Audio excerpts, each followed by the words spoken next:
Welcome back. We're in Session 7 of Emotionally Healthy Spirituality, how to grow into an emotionally mature adult. In our society today, we've learned to acquire a lot of skills to be competent in our jobs or as students in school.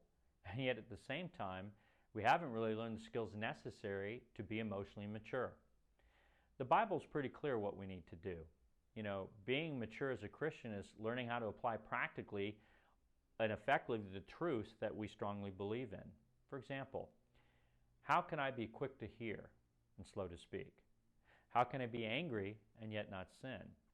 How can I speak the truth in love? How can I be a true peacemaker? How can I mourn? How can I get rid of all rage, malice, and envy? See, emotionally mature people tend to delight in other people. Their confidence in God's love in them is shown through their expression of that same love toward others. Here's a quote from the book. The religious leaders of Jesus' day, the church leaders at the time, never made that connection. They were diligent, zealous, and absolutely committed to having God as the Lord of their lives. They memorized the entire books of Genesis, Exodus, Leviticus, Numbers, and Deuteronomy. They prayed 5 times a day. They tithed on all their income and gave money to the poor. They evangelized. But they didn't learn how to delight in people. They did not link loving God with the same need to be diligent, zealous, and absolutely committed to growing in their ability to love others. It's for this reason they criticized Jesus repeatedly for being a glutton and a friend of tax collectors and sinners, Matthew 11:19. See, Jesus delighted in people in life too much. Jesus refused to separate the practice of the presence of God from the practice of the presence of people. When pushed to the wall to separate this unbreakable union, Jesus refused. He summarized the entire Bible for us. Matthew 22, verse 36 through 40. Teacher, which command in the law is the greatest? He said to him, love the Lord your God with all your heart, with all your soul, and with all your mind. This is the greatest and most important command. The second is like it. Love your neighbor as yourself. All the law and the prophets depend on these 2 commands. See, spiritual maturity and emotional maturity is measured by the level of love that flows out of you toward God, toward others, and even toward yourself. Is your emotional maturity matching your physical maturity? Here's a brief summary of how you would determine emotional maturity by describing the stages of an adult's growth. First one, emotional infants. They tend to look for others to take care of them. They have great difficulty entering into the world of others.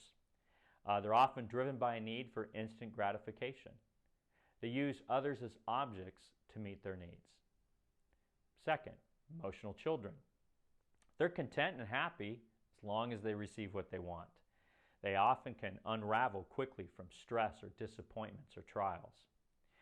They interpret disagreements as personal offenses. They're easily hurt, sensitive. They complain, withdraw, manipulate, take revenge, and become sometimes sarcastic when they don't get their way. They have great difficulty calmly discussing their needs and wants in a mature and loving way. Third, emotional adolescents. They tend to often be defensive. They're threatened and alarmed by criticism. They keep score of what they give so they can ask for something later in return.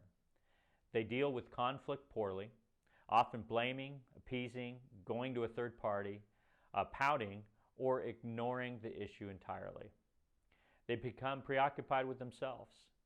They have a great difficulty truly listening to another person's pain, disappointment, or needs. And they can be critical and judgmental. 4. Emotional adults. They're able to ask for what they need or prefer clearly, directly, honestly. They recognize, manage, and take responsibility for their own thoughts and feelings. They can, when under stress, state their own beliefs and values without becoming adversarial. They respect others without having to change them.